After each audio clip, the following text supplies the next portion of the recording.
આચાર્ય મહારાજ છે એ જે ઉદ્ધવ સંપ્રદાયના આશ્રિતો છે એને ગુરુમંત્ર આપે છે, એને મોક્ષના અધિકારી બનાવે છે. જ્યાં સુધી ગુરુમંત્ર આપણે નથી ગ્રહણ કરતા ત્યાં સુધી આપણે મોક્ષના અધિકારી થતા નથી.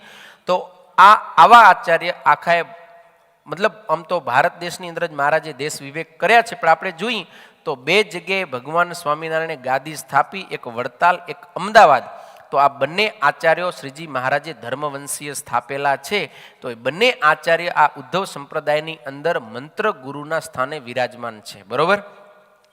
અને ત્રીજા ગુરુ છે સ્વયં ભગવાન પોતે, એટલે કે ગુરુનામ ગુરુ હરિ સહજાનંદ ગુરુમ ભજે સદા. જે આપણા ઈષ્ટદેવ ભગવાન સ્વામિનારાયણ એ આપણા આરાધ્ય દેવ છે, ઈષ્ટદેવ છે, કે એ આપણા ગુરુ પણ છે, ભગવાન છે, ઈષ્ટદેવ, એને પણ ગુરુનામ ગુરુ હરિ કહીને કયા છે. હવે આ રીતે આધ્યાત્મિક માર્ગની અંદર આપણે 3 ગુરુ જોયા. હવે જે બીજો પ્રશ્ન છે કે એક જ ગુરુ કરી શકાય કે અલગ અલગ, એનું આપણે વિવરણ કરી રહ્યા છીએ. ત્યારે અલગ અલગ ફિલ્ડની અંદર આપણે અલગ અલગ ગુરુ કરી શકીએ છીએ. એટલે ગુરુ ઘણા હોય છે, પણ જેટલા આપણા ફિલ્ડ એ પ્રમાણે આપણે ગુરુ હોય. પણ એક જ ફિલ્ડની અંદર આપણે ઘણા બધા ગુરુ ન કરવા જોઈએ. જો એક જ ફિલ્ડમાં આપણે ઘણા બધા ગુરુ કરવા જાય તો કન્ફ્યુઝન થાય, આનું માનું ઓનું માનું શું કરું. એટલે ફિલ્ડ બદલે તો ગુરુ બદલે, પણ એક ફિલ્ડના આપણે એક જ ગુરુ રાખવા જોઈએ. જો ઘણા ગુરુ કરવા જઈએ તો પછી આપણને કન્ફ્યુઝન ઊભો થાય છે. તો જુઓ, ભગવાન તો એક જ છે. આપણા ઉદ્ધવ સંપ્રદાય કહેતા સ્વામિનારાયણ સંપ્રદાયની અંદર ઈષ્ટદેવ તરીકે ભગવાન સ્વામિનારાયણને આપણે માને એ એક જ છે, એટલે ત્યાં કન્ફ્યુઝન છે નહીં. આચાર્ય મહારાજ તો પણ દેશ વિભાગની દ્રષ્ટિએ અમદાવાદ દેશના આશ્રિત હશો તો તમારા માટે અમદાવાદ પીઠાધિપતિ આચાર્ય મહારાજ એક જ ગુરુ છે. વડતાલ દેશના આશ્રિત હશો તો પણ વડતાલ પીઠાધિપતિ આચાર્ય મહારાજ એક જ છે. તો ભગવાનની બાબતમાં કે આચાર્ય મહારાજની બાબતમાં આપણને કન્ફ્યુઝન થતું નથી, એક જ છે ને એ જ આપણા ગુરુ છે. પણ ત્રીજા જે જ્ઞાન ગુરુ છે, જેને આપણા સંપ્રદાયમાં સંતો તરીકે આપણે સ્વીકાર્યા છે, એવા તો સંતો અનેક છે. તો હવે એમાં એક જ સંતને ગુરુ કરવા કે પછી ગમે એટલા ગુરુ કરીએ તો ચાલે. તો આમ સામાન્ય રીતે આપણે ગમે એટલા સંતોને ગુરુ તરીકે સ્વીકારી તો કાંઈ દોષ નથી, હરેક સંતો આપણા ગુરુ સ્થાને જ છે.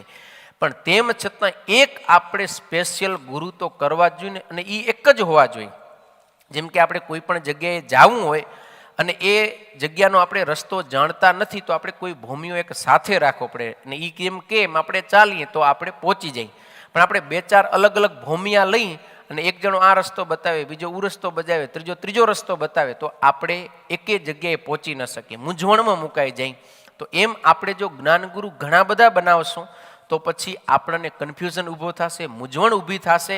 એટલે બધાએ સંતો આપણા ગુરુ સ્થાને છે, પણ એ બધા સંતોમાંથી પર્ટિક્યુલર એક સંત એવા હોવા જોઈએ કે જેને આપણે સમર્પિત થયા હોઈએ, જેનું આપણે શિષ્યત્વ સ્વીકાર્યું હોય અને એના માર્ગદર્શન હેઠળ આપણે આપણું જીવન પસાર કરતા હોઈએ છીએ. એવા જ્ઞાન ગુરુ આપણા જીવનની અંદર એક જ ખપે. બાકી અલગ ફિલ્ડ, અલગ ગુરુ, જેટલા ગુરુ કરવા હોય એટલા ગુરુ આપણે આપણા જીવનની અંદર કરી શકીએ છીએ, બરોબર.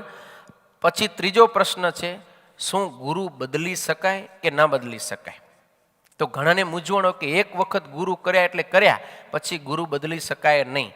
પણ શાસ્ત્રનો એ સિદ્ધાંત નથી. શાસ્ત્ર એમ કહે છે, જો ગુરુ અજ્ઞાની, અભિમાની, અહંકારી, દંભી, કપટી, વ્યસની, શરીરને વિશેષ મહત્વ આપનારા, વિષયમાં આસક્ત અને સારા નરસાના વિવેકથી રહિત એવો જો ગુરુ આપણને જીવનમાં મળ્યો હોય તો પછી એનો પરિત્યાગો વિધીયતે, એવા ગુરુનો આપણે તત્કાળ ત્યાગ કરી દેવો જોઈએ.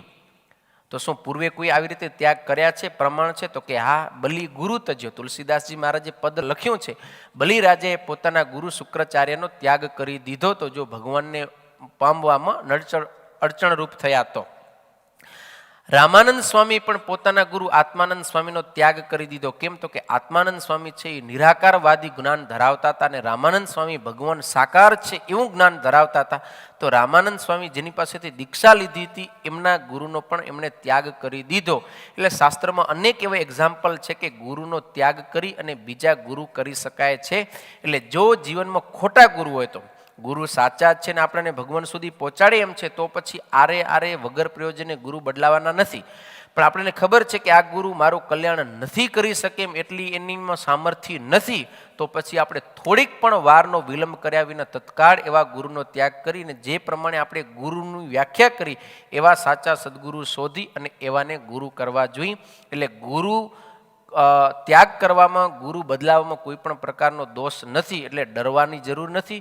જો ખોટા ગુરુ હોય તો આપણે ખોટા ગુરુને છોડી અને સાચા ગુરુ આપણા જીવનની અંદર કરી શકીએ છીએ.